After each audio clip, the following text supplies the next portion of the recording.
games and claimed the 7th seed in the Eastern Conference playoffs a year ago, but they want the entire league to fear the deer in 2018-19.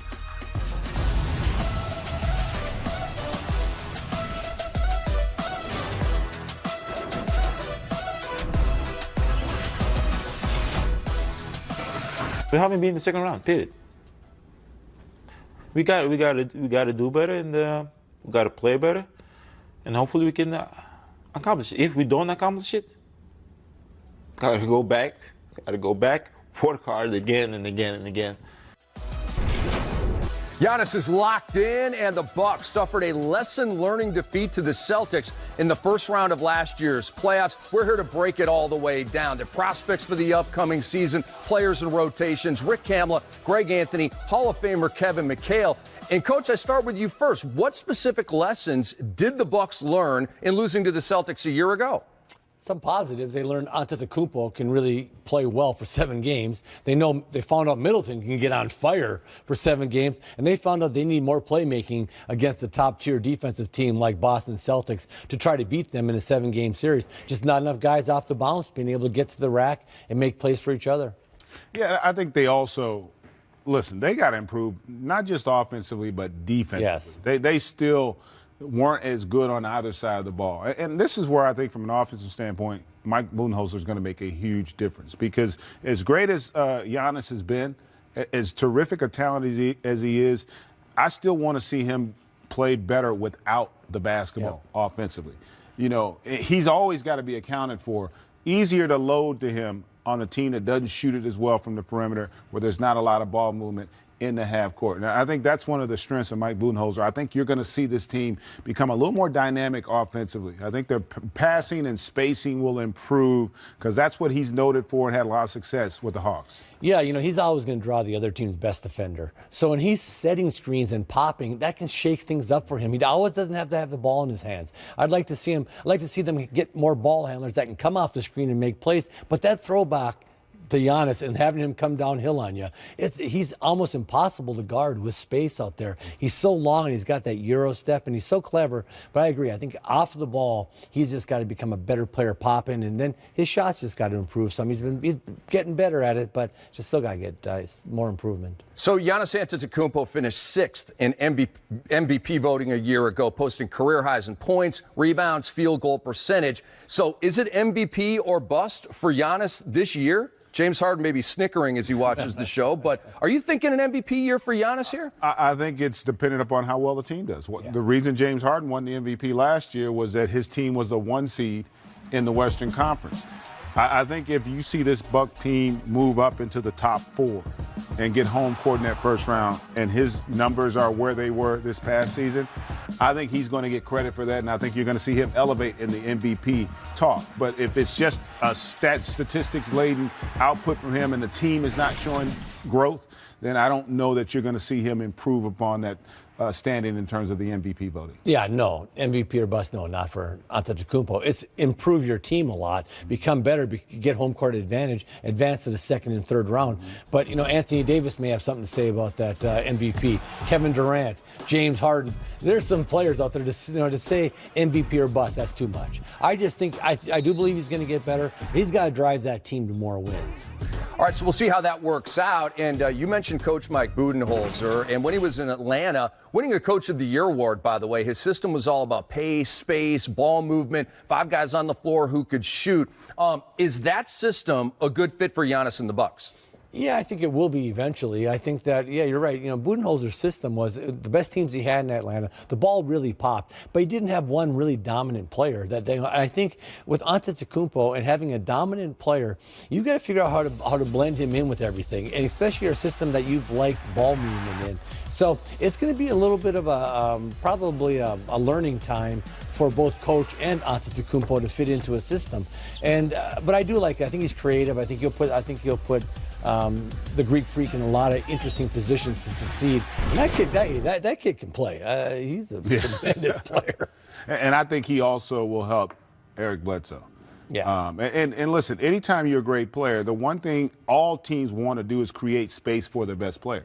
And so that's why I think that Budenholzer is a really good hire for them and a good fit in that regard. But listen, overall, I still look at their roster, and as great as he is and as good as Middleton has progressed, they still have to elevate, either through improving the guys that are there or potentially through acquisition. So I still don't look at their roster yet as being in that upper tier in the Eastern Conference. But Giannis could prove us wrong if he continues to elevate his play. Right, I agree. Another shooter or two, another playmaker, in the 1 through 4, because Giannis is kind of a unique 4 guy. Their center spots really got a big hole in it. Honestly, to be truthful, I think Hinson just has a hard time scoring the ball. Brook Lopez really has a tough time defensively wise in today's game and stuff. So they're going to have to shore that up, I think, to take that next jump. Let's talk Khris Middleton. He comes off an amazing season, best season of his career, average career highs in points, 20.1, rebounds at 5.2. How do he and Giannis complement each other? I think very well, because he's not a ball-dominant player, and so it helps when you're a best player, because most best players are ball-dominant. And so he's a complementary piece in that he can catch it, score it off the catch. He can create when needed. He can play in space. I think he's terrific. I got to say, I think he had a better year than I thought he would have a season ago. And Kevin was talking about how good was he in the postseason last year. I mean, he was incredible. And so I do think he is proving to be capable of being a part of that 1-2 punch with Giannis. So they're fine in those areas. But to Kevin's point, they need elevation across the board in those other areas. They're fine with those two. I think he really benefited from, they put the top defender on Antetokounmpo all the time. And now you're another wing guy. He had some defenders on him. He was much bigger than, like in that Celtics series, he just took those guys in the mid-post. I didn't know he had that kind of mid-post game. Little turnaround fadeaway, little face-up, little shot. And he was so effective there. And all of a sudden you start saying, boy, I can see that. How many teams have really legit defenders at the wing spots all the way through? There's usually a couple guys that aren't very good defenders there, and he takes advantage of those guys. So Middleton's playing with the right guy in Antetokounmpo, because Antetokounmpo draws so much attention. He's got ability, and his little post-up, little mid-range game there really impressed me. I want to go back to the center conversation that we've touched on a little bit here. I don't want to go back. In terms of, but Brook Lopez is who he is in the NBA. He's a terrific shooter for a 7-footer. He's limited defensively, but like we talked about, Coach Bud wants all 5 guys on the court to be able to shoot, and Lopez can do that. No, he can shoot it. And listen, in essence, he signed a deal for a minimum contract at this stage of his career. So it's a good value to have a guy who's been an all-star, who's been the best player on a playoff team on that roster. And it is an upgrade in some respects. But overall, that position, John Henson has been solid. But in order for you to compete and contend in the Eastern Conference, you've got to elevate those positions. If you look at the top teams, you look at what Toronto's got going on their front line, you look at Boston, that's who they're competing against. You look at what Washington has done in this past offseason. So in order for them to get into that upper tier, they're going to have to improve across the board in that center position, not just offensively, but at times defensively, because you got to be able to guard in space. And that's going to be an issue for Lopez. Even Henson struggles with that against dynamic perimeter players when he gets switched out on them. So they're going to have some questions and some concerns that they're going to have to address here in the preseason. Thon Maker might be a guy that they can plug in there. He can make some shots. He can spread the floor like Budenholzer likes as a coach. But he also, he can block shots, and he can get down in the stance and move his feet. So I think that he might be a guy that, as the season progresses, starts taking some of that center spot. And, if that happens and he matures and gets better, that's going to just elevate their team overall, because I agree with you. I think in today's game, 5 guys that can shoot and 5 guys that can switch seem to be what everybody's doing. Thon Maker, a lottery pick a couple of years ago. We'll see how he figures into the plans. And coming up, we're going to take a look at more of Giannis's supporting cast, including contract year point guard Eric Bledsoe. So don't go anywhere. This is the Bucks preview show on NBA TV. That's a man's jam. Giannis it down. Woo-hoo, man, was he flying high. And he has left his mark. Giannis trailing the lob. And Giannis in the open floor. With the stylish finish. Welcome back to the Bucks preview show. Rick Kamla, Greg Anthony, and Kevin McHale. And let's break down Giannis Antetokounmpo here on the court. How do the Bucks get him going more downhill, guys? Well, Kevin, you want to talk a little bit about him not having the basketball. Right. We know how good he is with it, but the next level for him in terms of development is his ability to not have it and still find ways to score. In the break, the guy's unguardable. He did some things last year in the playoffs that I literally went, oh, my God. I mean, he just dunking and crazy, but he's going to have to learn how to play off the ball. But this will allow Bledsoe and some of these other guys to play a little bit better. So let's just run through a little screen and roll. Greg, start over here with the ball. You're guarding me, okay? So now what happens a lot of times what happens is that I'm going to set the screen and roll. You're just going to show a hair, just to slow Greg down. So as soon as Greg comes off, and now if he throws back to me right here, now I'm going downhill because you're in no man's land. Mm-hmm. Corners filled, slot is filled, shooter who's going to circle behind me after he throws back, but I'm coming downhill now. Someone's got to make a decision. So as I get in here, you fill from the strong side corner, boom. You come from the weak side corner, boom. And you don't get there early. He's like Dr. J in a way. Yeah. If you don't get there early, he gets to his launching pad, just duck your head. So where's the launching pad for Giannis? It's about right there. Launching pad for most mortals are right here, you know. His launching pad is way out here. So really honestly, is. As you're a defender, take the ball right here. And you're going to be Giannis, even though that's a really stretch, Kamla. Big stretch. Here's the thing. As you're driving, I got to leave now when you're there. And I've got to try to get to here and take a charge because you're not blocking that guy's shot. With most players, as a big, you can hang here and make all your decisions late. I remember the first time I hung here on Dr. J and made my decision late, I was wearing the ball as he just tapped it on me. And that's the same thing that Antetokounmpo gives you. He makes you make decisions as a rotating big so much earlier. But get him off the ball more, get him in pick and rolls, and then what's going to happen, you get those guys shooting, so you hug up on me on the pick and roll and don't want to leave my body, he's going to be wide open. I set a good screen. It's the same thing. If you hug up on me now, I've split it a couple of times. You just stay on me. I set a screen here. You're not helping at all. Greg comes off. He's wide open. He can turn the corner. He can make a shot. So getting him setting screens, getting him setting wide pin downs, getting him off the ball in movement should be great for him. And the other thing, too, is in today's game, we see a lot of switching, 1 through 5. And, again, you're going to create two mismatches, right? Eric Bledsoe's dynamic enough with the basketball to get by people. If I got switches where we're running that same pick and roll, and now when he sets that screen, if you jump out on me, right, you're going to jump out on the other side. You're going to come out that way. When you jump up, first thing that we got a quick dive with a mismatch there. We can cross-court it. Yeah. He can go direct post. Or I can take advantage of this play and break down that big. Yeah. I can get in the paint, force help. And again, I got Giannis down there. Yeah. I got corner opposite. I got a lot of different things. I just think that's an area where you're going to see him utilized a lot more in terms of Giannis, is putting him in screen actions off the ball. If he's setting pin downs, if he's setting flares where you got to honor, if he's set good screens, he's going to create a lot of opportunities when he can catch and shoot. And that's another area, too, Kev. If he improves the jump shot to the point where he's money from 17 feet, where you got to honor it, that guy could become the most unguardable player in the NBA. And then one other thing to look at, Middleton can just stroke it. You're not leaving Middleton in these corners. Mm-hmm. So as all this stuff's happening, Greg's got the ball. He's Bledsoe coming off here. I'm Antetokounmpo. I'm rolling. Middleton's guy's over here saying, you know what? I'm not leaving this guy, so I'm staying here. So all of a sudden, the court gets so much bigger when you have a really good shooter on one side. You have ball handlers. You got divers. I just think he's an interesting player that you can do a lot of stuff with. I love it. Can't wait to watch it. And we're going to give you a look right now at the Bucks' projected depth chart. And you will see two key free agent additions in the aforementioned center Brook Lopez and Coach Bud fave Ersan Ilyasova. They drafted MOP of the Final Four, Dante DiVincenzo, at 17 overall. But let's focus on a couple of guards, starting with Malcolm Brogdon, who can play a variety of positions. What role do you see him playing on the Bucks this season? I think somewhat similar to what he was a year ago. I think he's going to potentially back up the 1 and the 2. Listen, I thought he showed improvement from a year ago.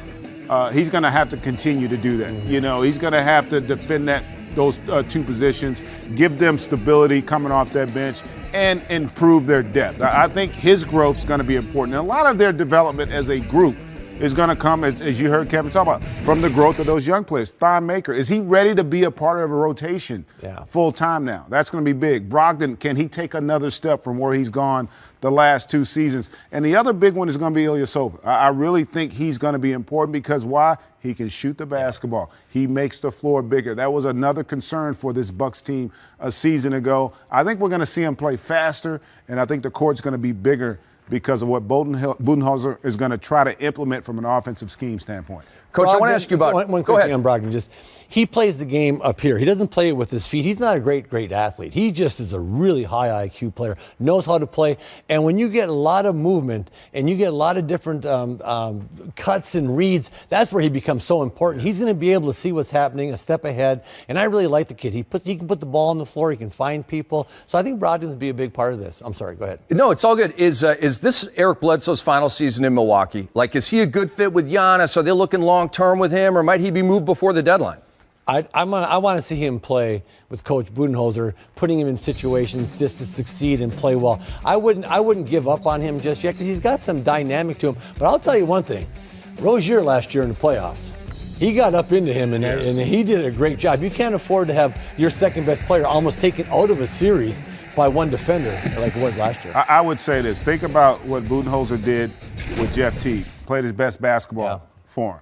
Dennis Schroeder played his best basketball for him. I think that he could have a similar impact on Eric Bledsoe's game if somehow he can get him to be a little bit better and quicker with his decision making and a little bit more consistent with his shot selection. People get caught up in your shooting percentage. Yeah. Your ability to take good shots is every bit as important as your ability to make them. And you almost called him Drew Bledsoe. I sure did. I know. I sure did. That was a Boston. That was a whole other story.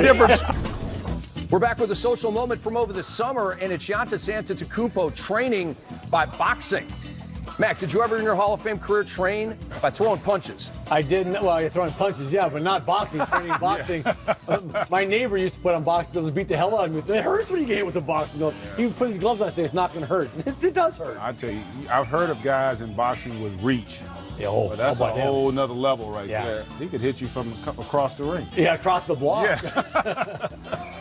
So, but Canelo and Triple G, not really fearing the deer here, right? Hey, here are the starters with more on the Greek Freak. Skeets and Lee here from the starters with your next point about the Milwaukee Bucks. True or false? Giannis, the Greek Freak, is the best player in the East. True. Yeah, with LeBron. Wow, that didn't take you long. No, with LeBron moving to the Los Angeles Lakers, of course, that opens it up. But if you look at the Eastern Conference, the other players who are in contention, I think it's Joel Embiid, maybe Kawhi Leonard. But Kawhi missed all of last season, so we don't know what we're going to see. But Giannis last year was in the MVP conversation pretty much all season long. He was just an incredible player at both ends of the floor. And this year he has to take another step, which I think he's ready to do. So I think he is the best player in the Eastern Conference. Certainly if we were having a draft, I would pick him as my first pick. Yeah, look at the numbers there last season.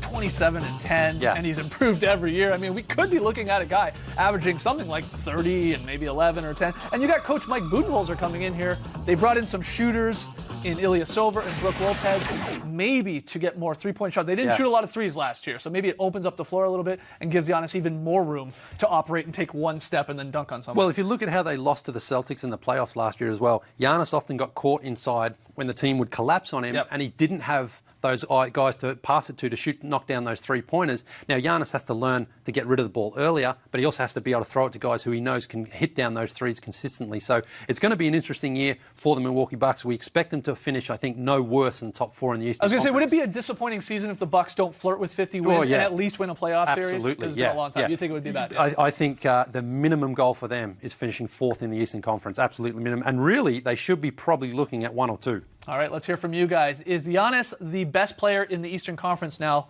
like Lee said, that LeBron has headed to the Lakers? Let us know on Twitter at #TheStarters. Great stuff, guys. And still to come on the Bucks preview show, we asked the question, can the Bucks go deep in the playoffs in their new building? The answer is next.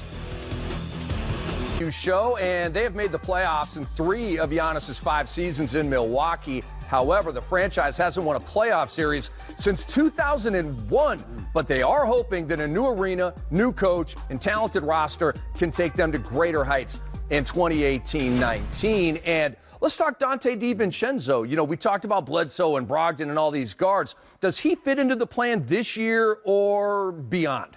You know, it's a tough call. He didn't have any participation really in the summer. I think he's a very talented young player. I would be surprised if he's a part of the rotation this year.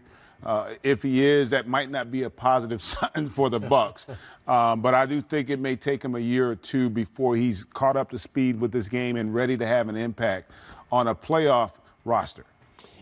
I look at him and I think that if he is in the rotation, it's probably a good thing because I think that then they're deep enough that he's beat some people out. So if he does play for them, that means his shot's going down. That means his athleticism is coming into play. So I just think if the kid can find his way on the floor, he can help them. But there's a lot of competition there, man. It's hard as a rookie coming in, trying to beat a lot of these guys out. So I think if he does get on the floor, it'll be a positive for the Bucks. All right, it's prediction time here. So we're going to do more or less than 48.5 wins.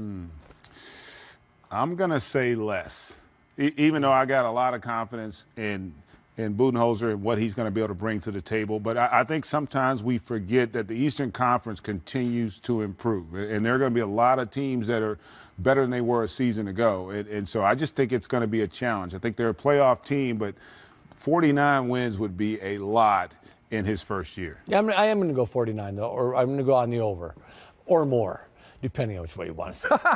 Semantics.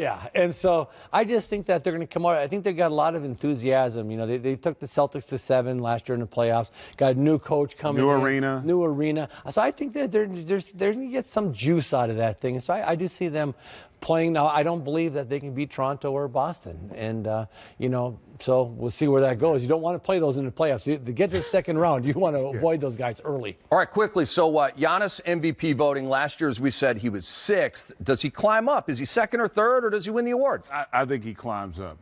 If they win 50 games, I think he's going to have a chance to win the MVP. Yeah, I think he'll be in the top 3 or 4, going from 6. But there's some LeBron, AD, James Harden, Kevin Durant, Curry. There's some players out there you got to beat out to move up. And don't forget about Kawhi now going to Toronto. Good call. Agreed, yeah. Good call. Yep. Hey, good luck to the Bucks and the